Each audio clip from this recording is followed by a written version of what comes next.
Hi, it's Susan from Worldpeacefull Empowerment. Just felt to add that because my work is really about empowerment. It's starting with me, actually, my own empowerment. You can't teach what you don't know, would be the truth of matters.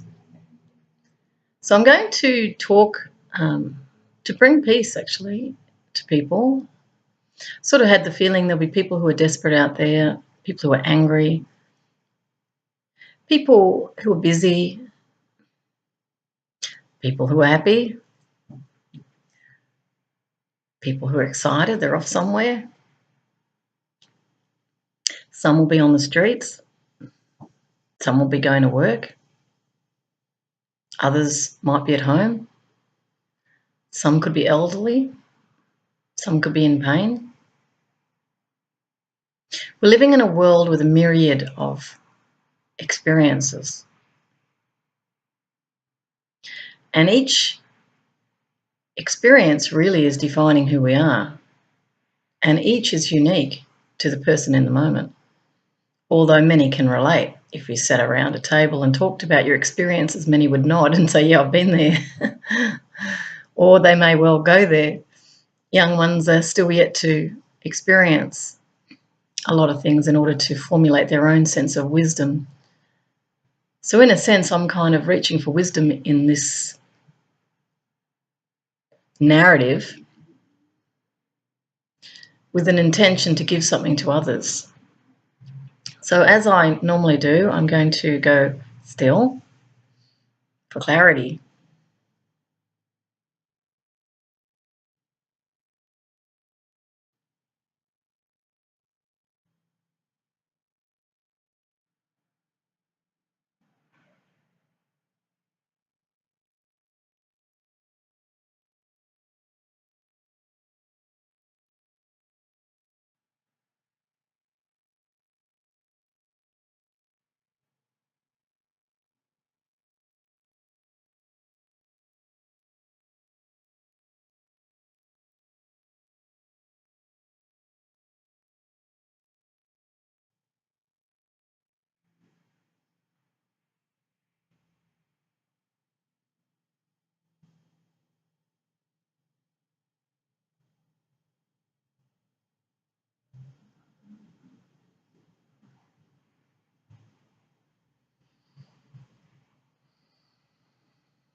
When I go still like this, I feel very, very grounded.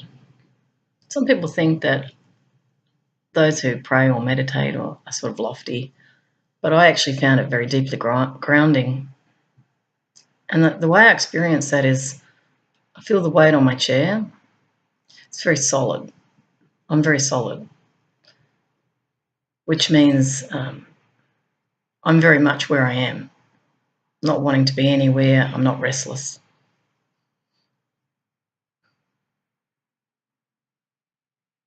It feels very light,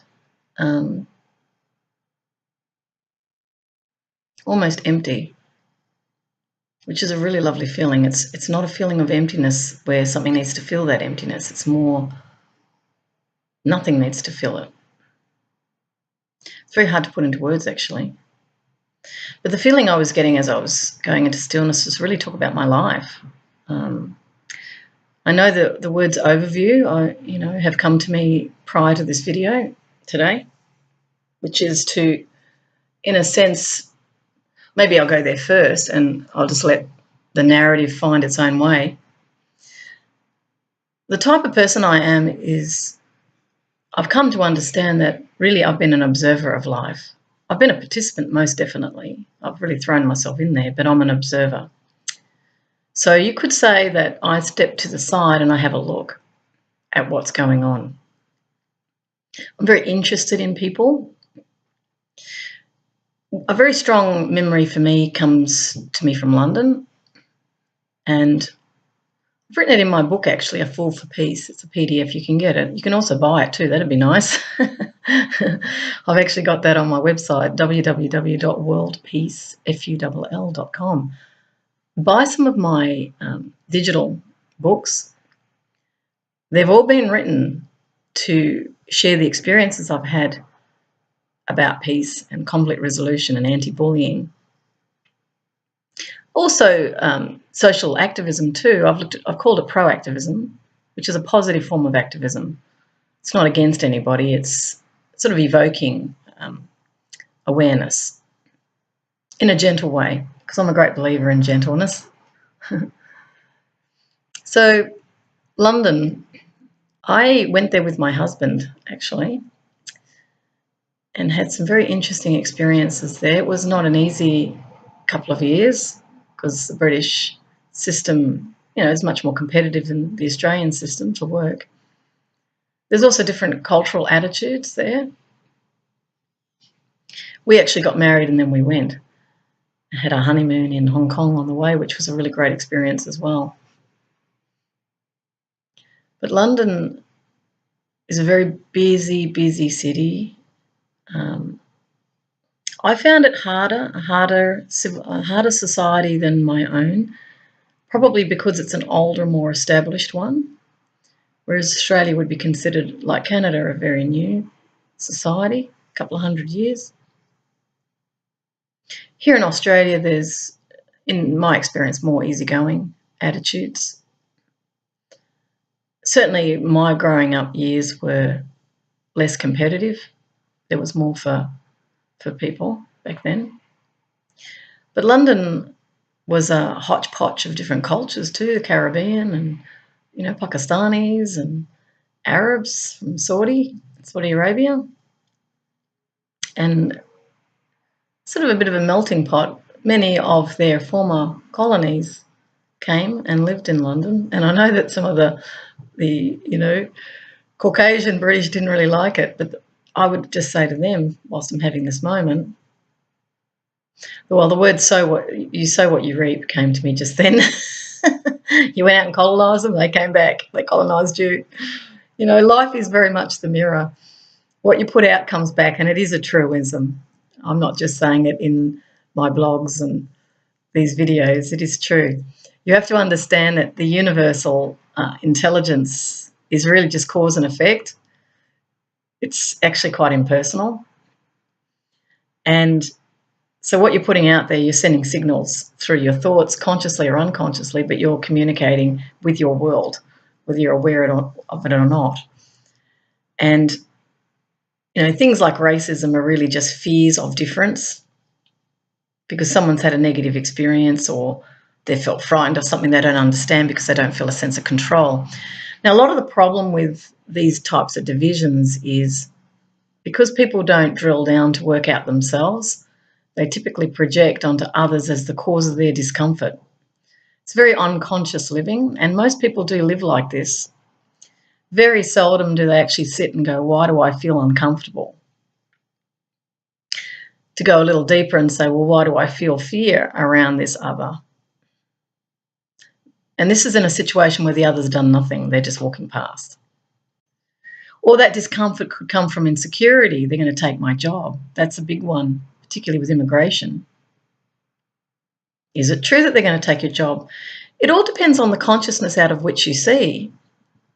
If you think it's a dog-eat-dog world and that you've just got to fight really hard to get something, or you're left with the spoils, you're going to have a lot of resentment happening towards those who might get in there ahead of you, or those who have the edge, or you get pipped at the post, or you keep failing in your eyes.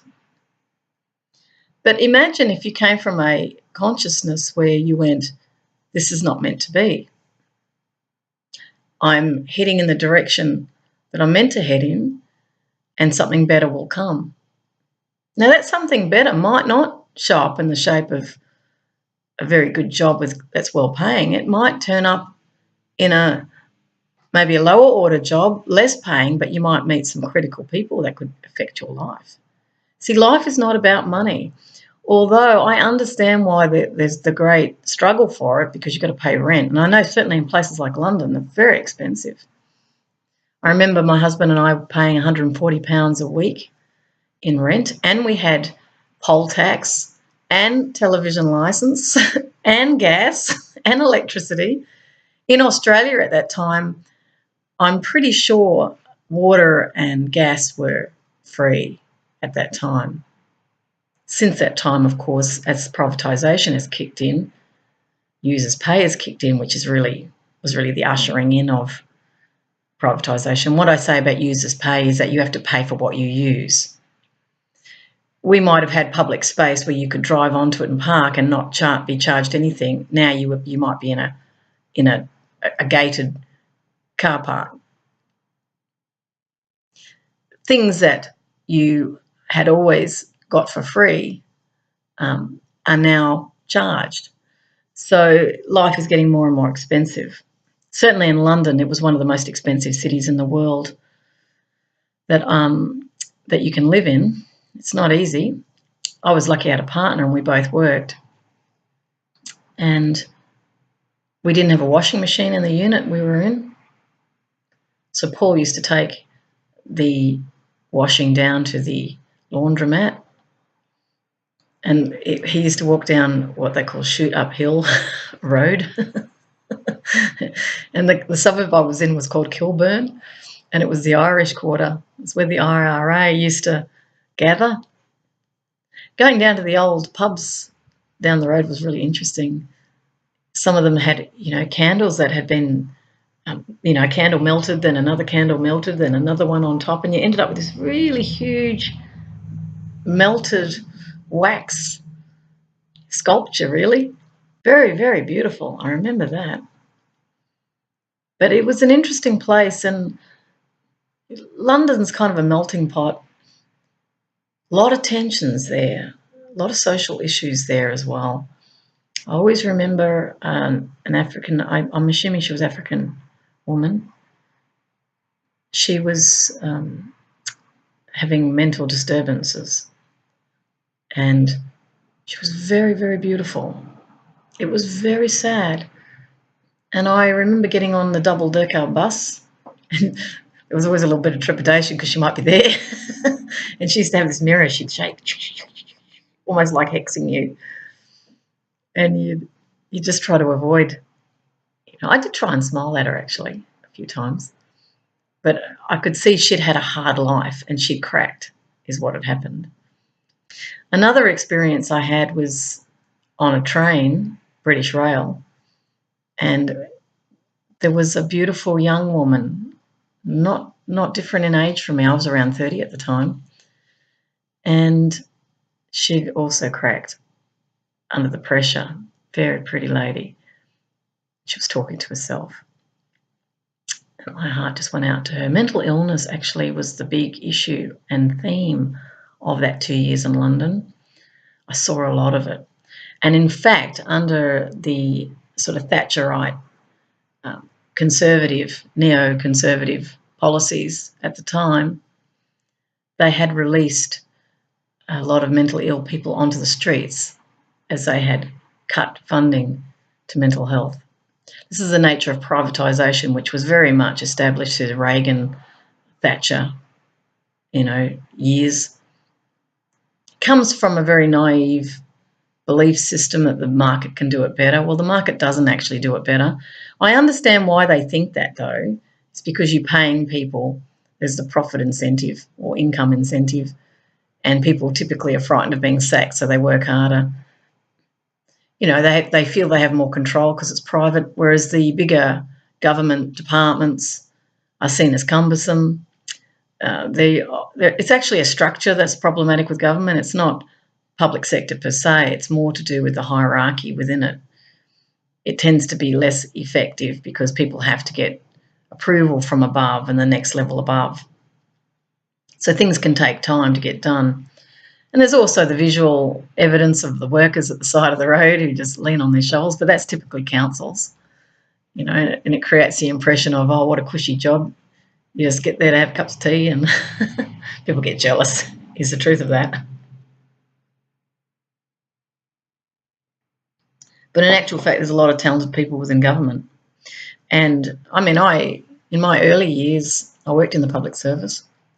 I was from Canberra, who didn't. In those days, it was 70% public sector and 30% private sector. I remember the tea lady, morning and afternoon. See, things have changed now. You don't even get tea breaks. Some people don't even get lunch breaks, and I've certainly witnessed that when I was temping. Private sector can put a lot more pressure on people, and it can give less conditions. Usually with public sectors, the unions are very much embedded there.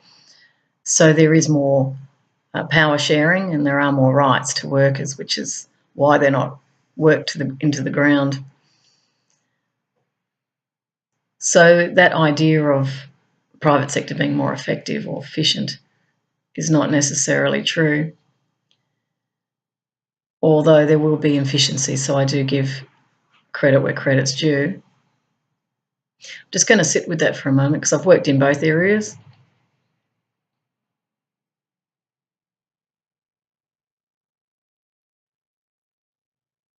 In the public sector, there's less scrutiny of people. In the private sector, far more. They watch you like a hawk, particularly if they're paying for you by the hour.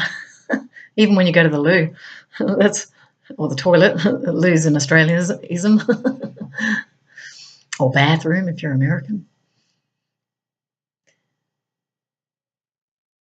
I'm just sitting with it for a minute because I've worked at 400 companies, so I've been around.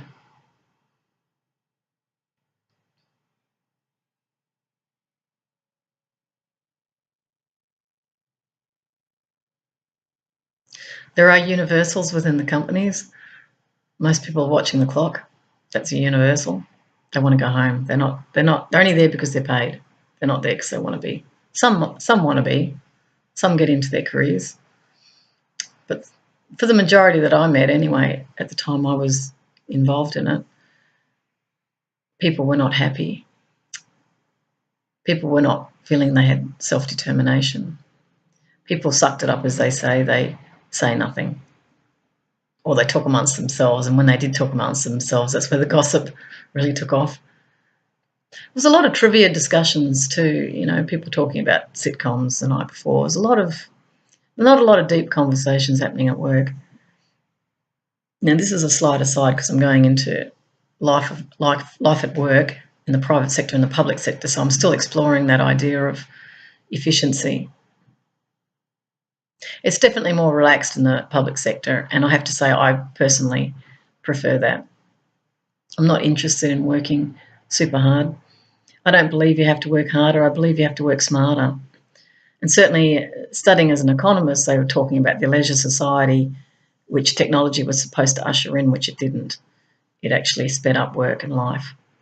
So going back to the Thatcher-Reagan years, which very much reflected, certainly at my time in London, was that conservative approach to economics and social policy. Tax cuts for business. City of London. I'm learning more about the City of London and the big banks, and also the investment portfolios as distinct from commercial banking. So your derivatives, your very much packaged financial assets, futures options.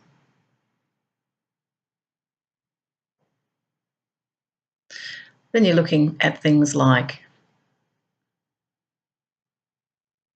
acquisitions. You're looking at diversified corporations, which may well have different companies, or related diversification as similar companies. Conglomerates are typically what are called the very different ones. So you might buy up a retailer, you might buy up a manufacturer, you might buy up a submarine base, submarines manufacture. Might be all very different. Could be food processing.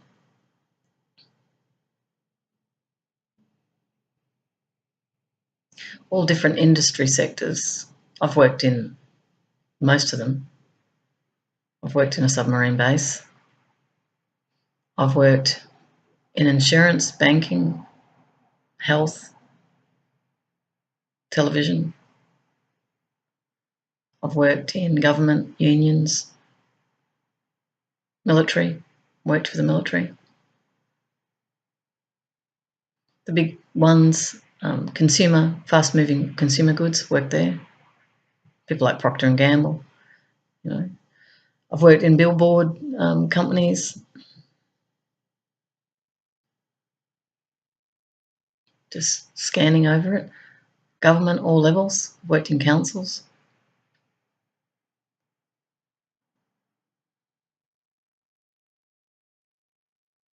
I've worked for private, wealthy individuals who have their own Learjets. I've worked for famous individuals in London where I got to experience upstairs, downstairs. That was interesting. And I got to hear all the gossip from the staff, what it was like when they had their parties and the sort of freedoms they like to explore, let's put it that way, when they had their house and their condominiums in New York and flew across to London, maybe, where would they have stayed? Greek Isles. But I always remember that time I worked for this particularly famous woman, and I was not far from, I was actually in Northbridge in London, not far from Harrods. And the beauty of my life, and I'm really happy I'm like this, I don't envy wealth. I've never aspired to have all those things. I've been very lucky. Maybe it's because I grew up in a fairly humble background, working class family, and things were not emphasised when I was growing up. Neither education, that wasn't emphasised either. Both my parents were working class. And inherent within that is there's no expectations placed on you, which is great because there's no pressure on you. You just live. And I did. No, I got around when I was young too. When I was 15, 16, 17, 18, 19, 20, I used to go out a lot.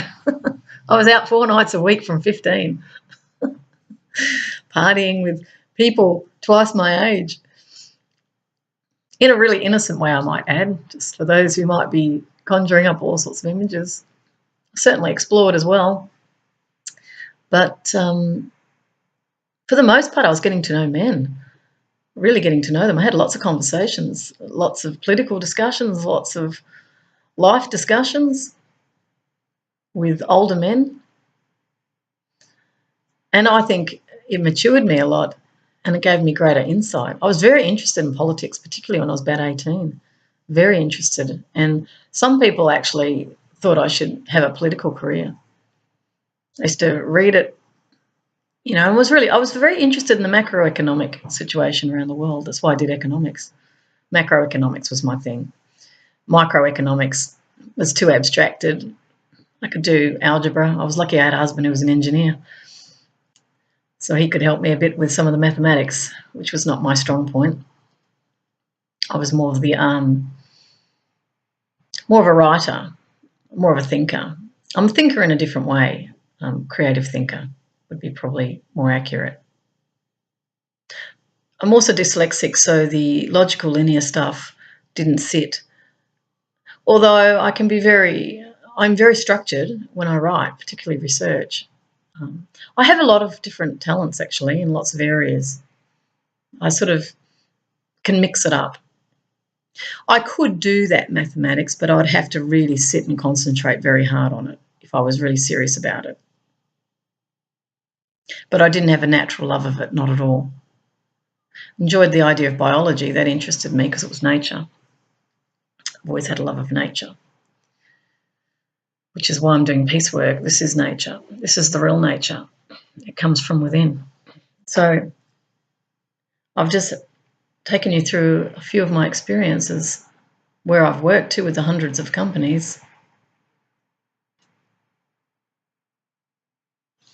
Yeah, I've worked in doctors' areas as well, PR, lots and lots of places. So I've had a lot of experience across a lot of different industries. Had a look. So going back to Thatcherite, see, I'm pulling back to the politics of that area because there was a lot of shedding of work during her prime ministership, which was a very long one. She was very masculine, feminine. That's why she lasted so long. She wasn't, feminine, which there's still very deep discrimination, certainly in Britain. I experienced it, definitely. I was really shocked at some of the sort of entrenched attitudes. For example, one job I was working in was fairly elite, and the manager insisted that the women had to wear skirts. And I remember thinking, well, what's the difference between a skirt around, material around both legs as distinct from material that wraps around each leg? So we're talking trousers versus skirts here. I just saw it as ridiculous, because I really go to that point. It's like, it's just material. It's just a shape. It's a cut. Why do I have to wear it because I'm female this way? Because it's the way it's always been done. Well, why not think of a new way? I'm very much an out-of-the-box thinker as well. I question everything. But that was really interesting. I shook my head. So the sexism was pretty entrenched there. Women do women jobs. And I've always questioned that, because I've never seen myself as a woman in the image of men. Never. I'm a person, and I just follow my interests. Because you've got to remember, I'm looking out of my eyes. I'm not looking at me. Only in this video can I see myself, but typically I'm not looking at myself. So I don't actually think of myself as a female. It's only when I get reminded that I am by men that I remember that I am. And then I see, oh, yeah, I'm being treated in a certain way. Oh, they're showing me respect. Oh, they're opening a door. Otherwise, I wouldn't even notice. It wouldn't occur to me. I would just muck in with everyone. Yes, if it was physically laborious job and I couldn't physically lift, fair enough, get someone who can. Whether they're male or female, I don't really care. So I don't really hold hard and fast to stereotypes, because I'm a fairly free spirit, I guess. So those years under Thatcher, there was a lot of retrenchments from companies, and that's because, I believe, I could be wrong, but I believe it was because they were outsourcing overseas. The trend at that time was cheap labour in other countries producing the products. So you were seeing, globalisation happening, multinational companies straddling many nation states, procuring commodities in the cheapest places. So resources obviously are going to be taken from third world countries because it's cheap. Through multinational power, they can do deals with governments to access resources. In populous third world countries, people will work for $1 a day, $2 a day. So there you have a cheap source of labour, which they want. So that idea of bringing everyone up to parity, to equality, is not part of the plan here, because you want cheap labour. But even that's a pipe dream, given the development of countries. So when you start to invest in a country, let's say you've got a business running from there, you're employing people, they're starting to lift their standard of living, their aspirations start to rise, they're accessing credit from global markets, wages start to rise, people start to organise. That's typically how it configures as people develop. And when I say develop, I'm talking about it from within an economic paradigm. I actually don't necessarily see it as social development. Although education comes in, and that does create greater awareness, but development can be seen in lots of ways. I see evolution as more important. But let's just say, through historical hindsight, we can see the patterns that have happened through economic development. And this is all to keep those industries going, to keep shareholders happy, so they're getting higher yields, interest rates. That feeds into government policy, because they see themselves as economic entities where people are employed. They call that social stability, because they're all active, involved in things. They're not plotting against the government, which is what they want. They want to make sure it doesn't happen. Hence the rising surveillance. I can see humour in it all. It's a bit of a game. It's very much a game. And it's also a formula. It's a recipe that's been cooked up for many hundreds of years. So that austerity that I'm talking about in respect of Thatcher and Reganomics too is sort of paring back their domestic public sector. You know, cuts to mental health, cuts to education, cuts to health. And what they would say would be corporate welfare to corporations who get a slice of the tax base in order to run their operations. Privatisation was a big thing in the UK. And so where the public sector provided services to the public at very subsidised rates, I might add, that then became private business and prices went up. Their rates of pay were not that high, certainly higher than the US.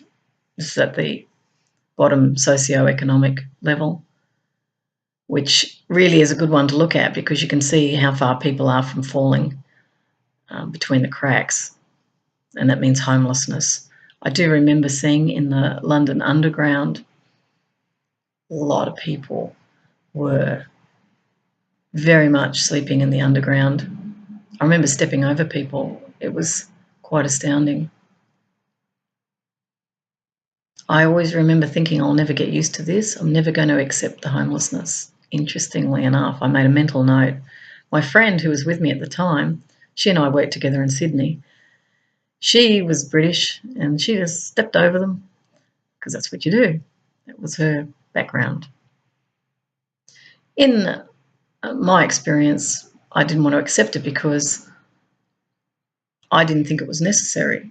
And it seemed to me an externality that was coming from a space of lack of care, lack of duty of care.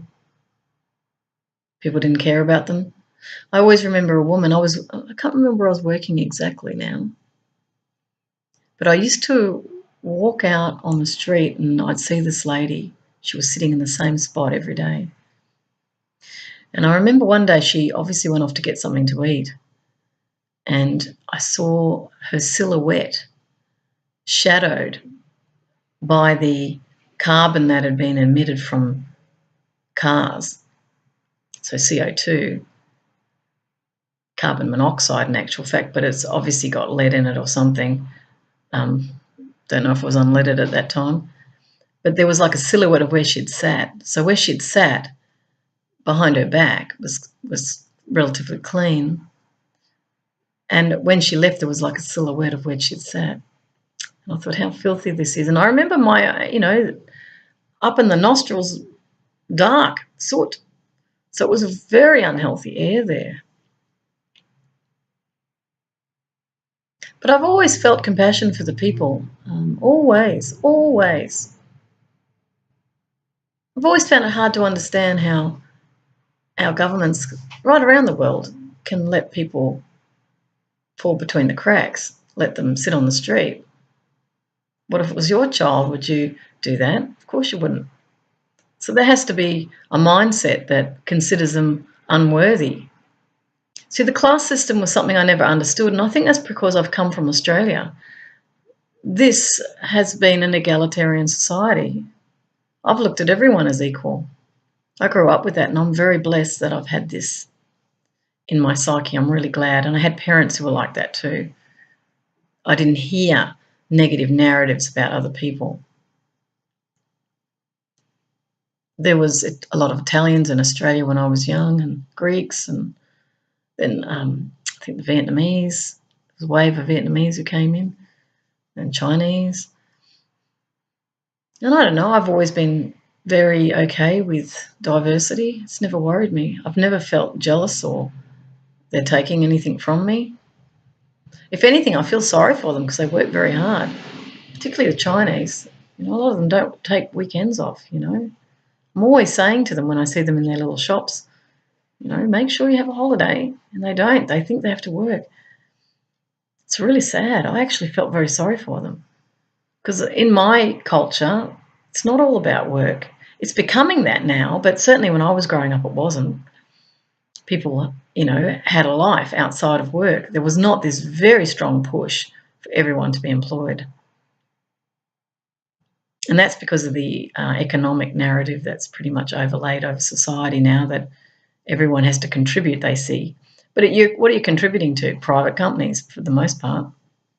And what are they doing? They're producing products and services, which in aggregate around the world is actually denuding Earth life systems.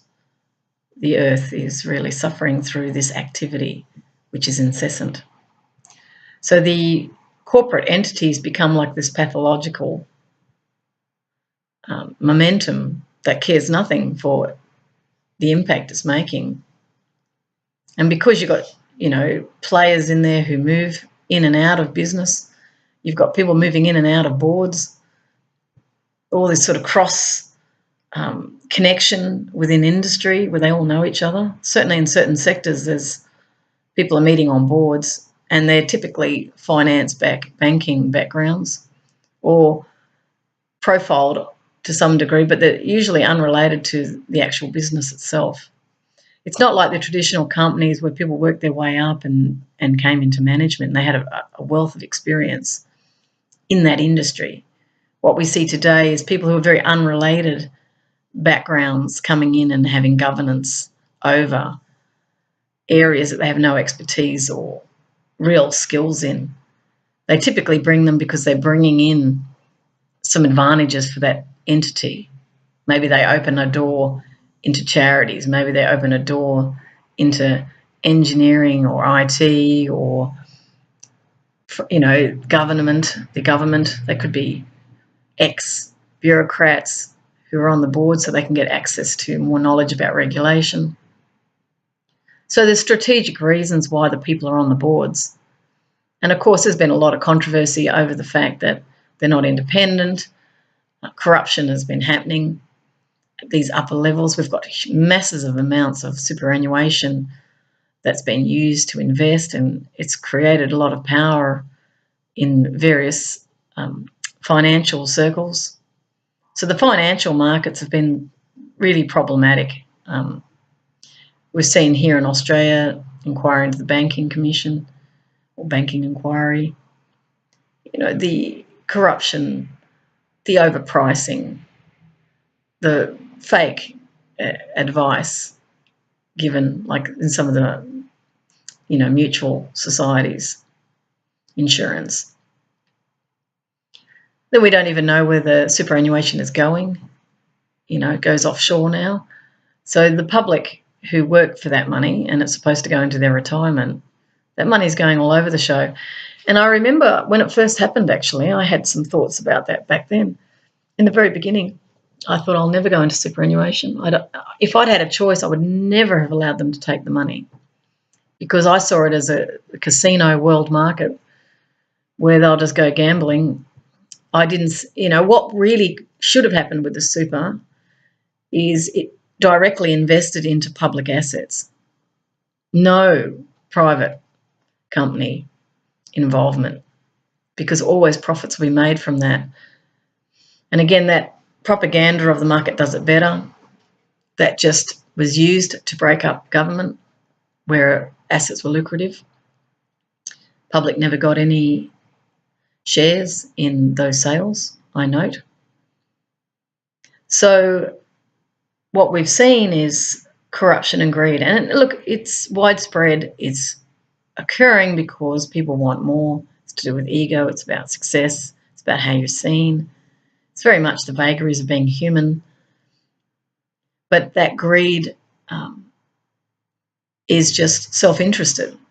So where that money could have been put could have really helped lift living standards for others. It could have been invested in areas where it's most needed. The elderly, public transport, climate change.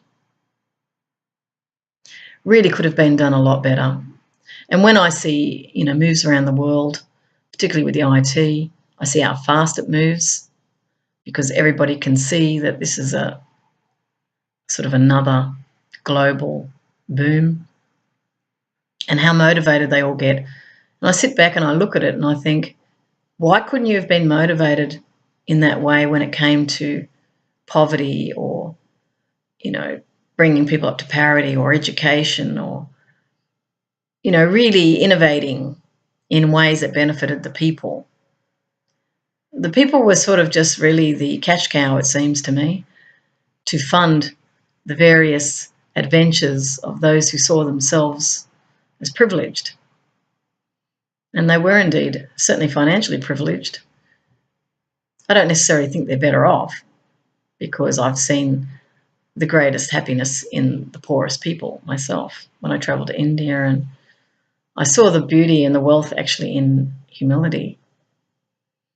I saw the emptiness and really great poverty I saw in great wealth. And I mean that sincerely. I'm not trying to put them down.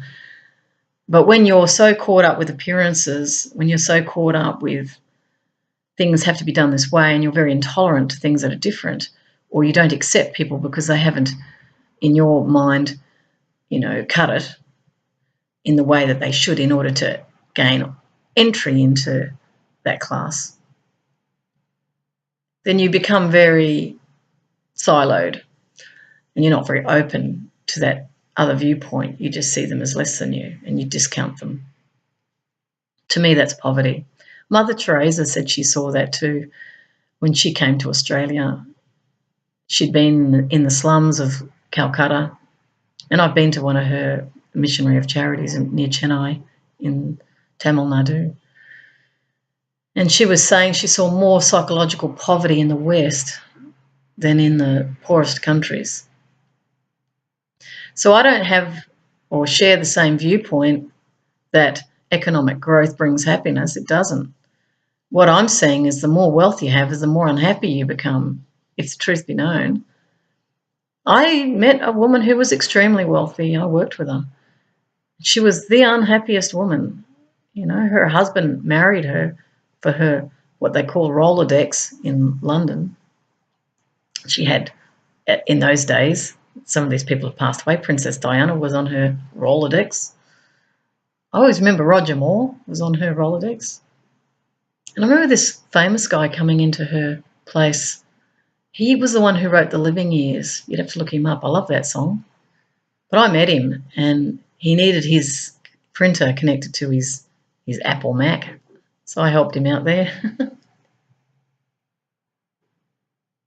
I always remember my accent sounded really like, hello, ma'am. very Australian. The only words that come to me is guttural. It just sounded really awful compared to the crisp, beautifully spoken English clip of the woman I worked with. She had the most beautiful accent, and when she spoke, I'm just trying to emulate it now. When she spoke perfect English. Susan, can you please get that pot of tea? Bring it over here. Thank you very much. That's the British. And I'll be going, yeah, no worries. So we probably look very working class. I think the whole of Australia is working class in truth.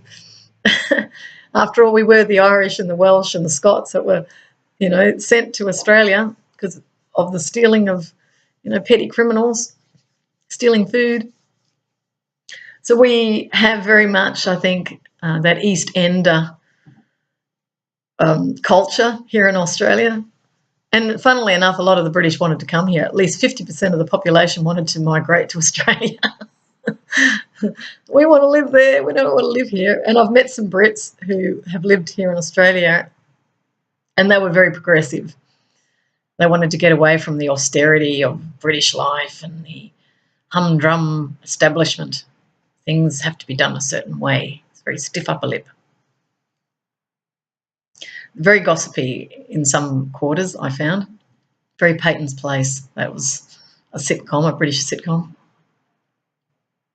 But one thing I did like, many things I liked about Britain, but let's just say another thing I liked was they didn't have the American violence on television. I really noticed that.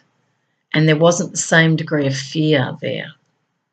They tended to have more sort of situation comedies, Faulty Towers, Dave Allen, two Ronnies, the best of British humour. Some of their humour was brilliant, you know, really, really great. I think Pink Panther. There was many wonderful shows. Really, really great BBC documentaries as well. I love their media. The Guardian was one of the best newspapers, still is, number one. Excellent journalists. I would have loved to have gone into the media there. Although I just thought of Murdoch. God bless him. God bless him. Fellow Aussie. I don't think I'd be into the gossipy side of the media. I really like investigative journalism. I think that'd be far more interesting. It's the old tabloids. See, the paparazzi, I've seen them in action, you know, hounding people. And I never liked that. I thought that was stepping over, you know, real lines of respect, where a public person shouldn't have their entire life photographed with these telephoto lens where they zoom in from a kilometre away, or they're close to the front door, flashing cameras the minute you walk out. I've never felt that that was very fair. And they say, oh, well, this is the price you pay for public life. Well, no, you don't affect people's mental health and stalk them. You know, here in Australia, it's against the law. You don't hound people, treat them with dignity and respect. And they got away with it. Some people have tried to sue the media when they've overstepped boundaries and when they've really decimated a person's reputation for the sake of sales. That's a form of bullying, and I don't agree with that at all. So I feel very much drawn to going back to austerity in Britain. Isn't that interesting? I keep feeling very strongly, intuitively, to come back to that. So there's poverty, a lot of poverty, very, very difficult for the lower to middle socioeconomic strata in British society. Very hard to live.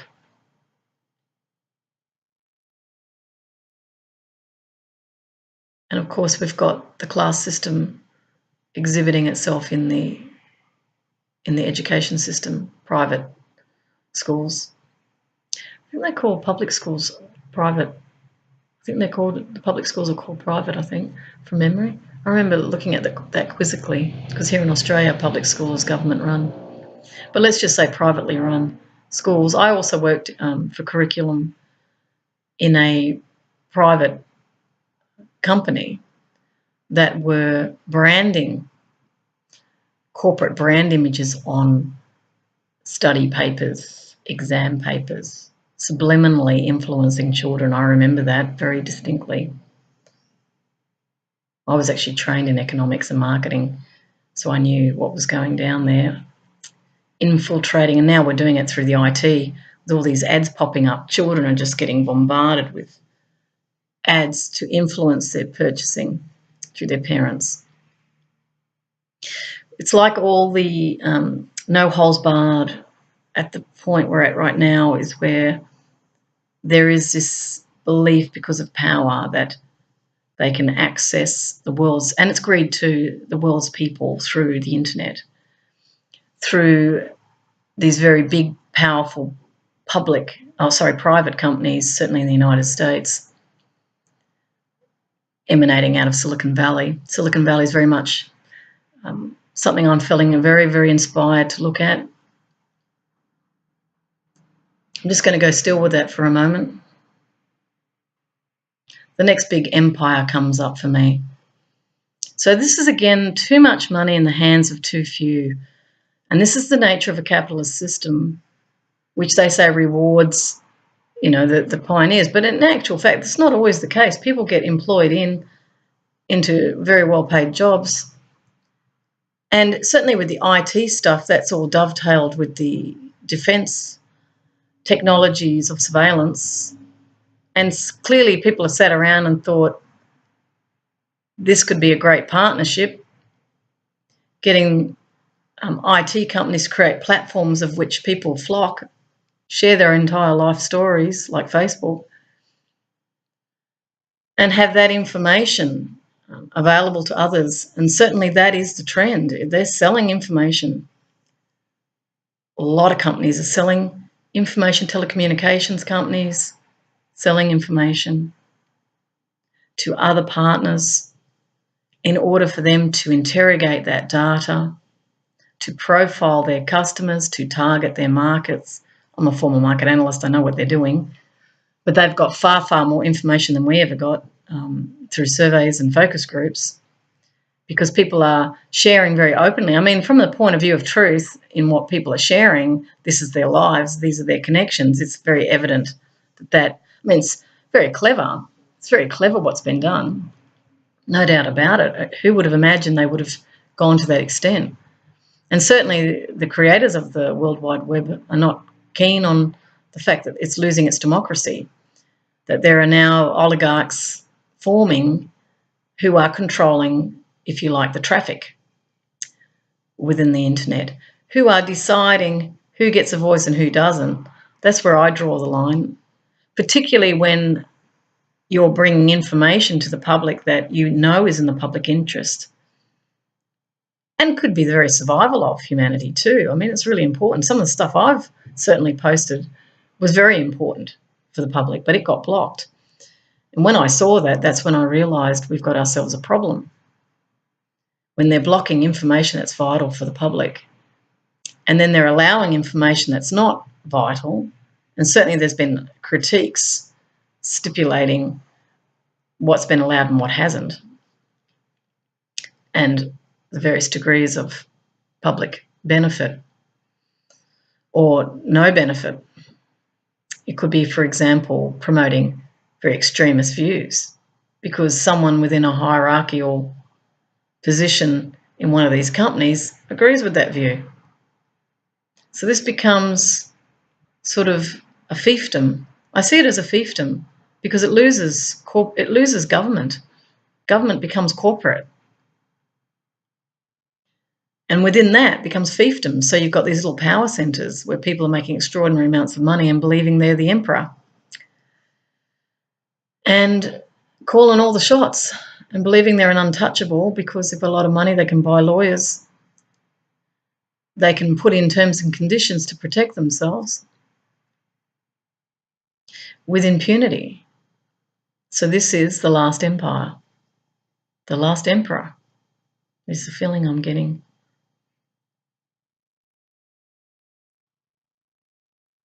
The rise and the fall of empire. And it's the same mistakes made over and over again. It's like power corrupts ultimately.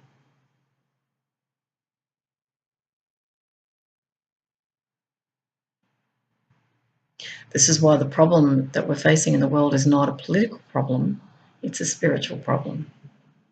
What I definitely know is when you shift in consciousness, these things that, like what I might have valued when I first started out, get a job, career, get ahead, get a house, all that sort of thing, I no longer value because I've had a shift in consciousness. Things that became important to me now became things like inner peace, truth, compassion, not just focusing on my own self-interest, but utilising my own energy to serve the many is what I'm doing now.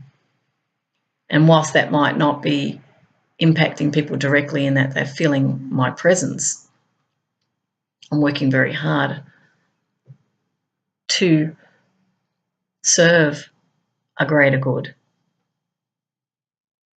And it requires no income because I'm doing it from love, you see. And that is the higher consciousness. That's why I talk about love and oneness. The oneness is you are me, I am you. So if I do anything to affect you, harm you, I harm myself if it's got that intention.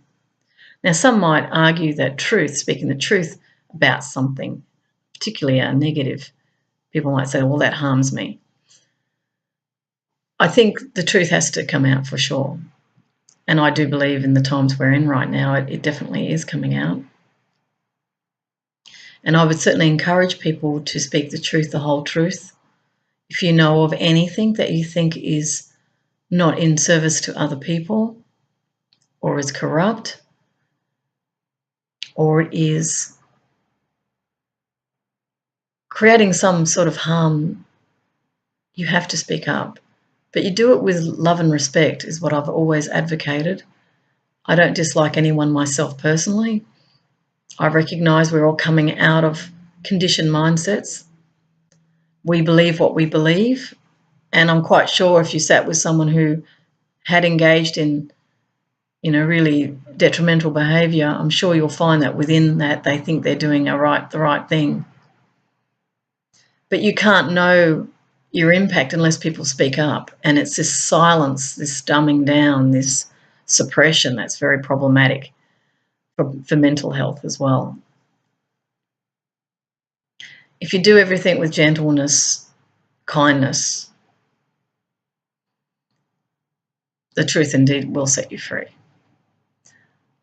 So I might leave that with you. I hope that was of service to you, inclusive of those who are part of this evolving empire.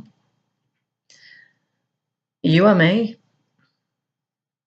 I guess all I would say to you is things do have a process to go through, and they will unfold in the way they unfold. And there will be counter fronts, if you like. This would be a business sort of strategic statement. There will be different fronts that develop who do not want this intrusion. There is also a raising consciousness on the planet where people are literally awakening. It's not unlike the 100 monkey idea. So it's not really any great, leaders emerging or groups formulating. There's actually a universal consciousness awakening, because we've never had more educated people on the planet than we do now.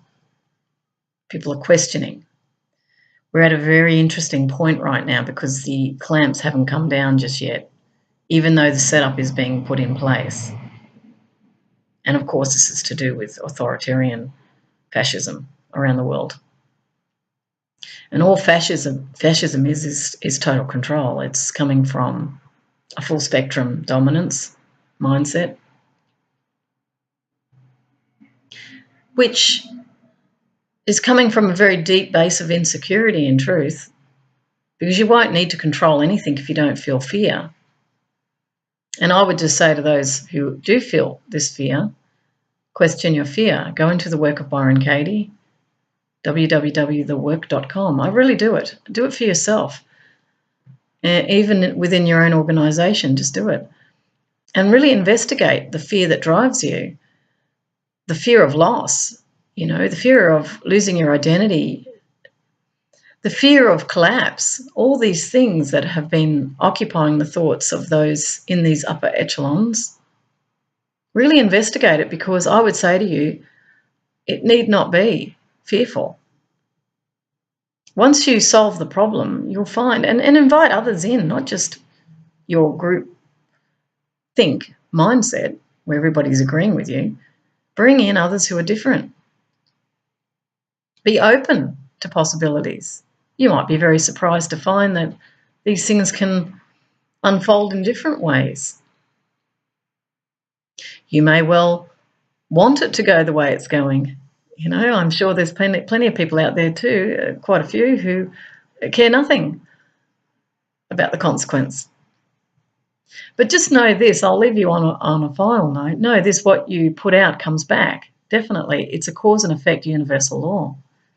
You cannot avoid it, and it's not inherent within any human or any group. It is universal law. So just be mindful of what you put out. Is it going to benefit people? If you were the people who were being impacted by your decision, how would you feel? There's your answer. If you would be happy, then go with it. If you're going to create great misery and you're practically stating to yourself that there is a very practical reason for that, I would ask you to reconsider that. If it doesn't feel good, it means you're moving out of alignment with your truth. Truth always feels good. I'm talking real truth, not beliefs. This is intrinsic, inner truth. Go into your inner truth. If it doesn't sit with you, it means you're out of alignment.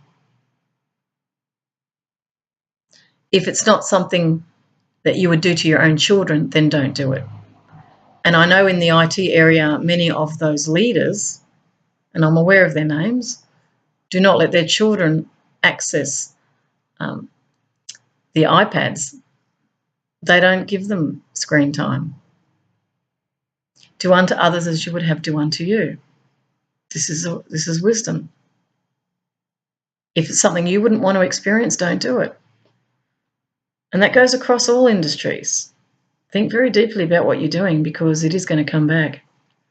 And I say that with love and a deep sense of peace. I wish everybody happiness and wisdom, because we're going to need it. You take care. Bye.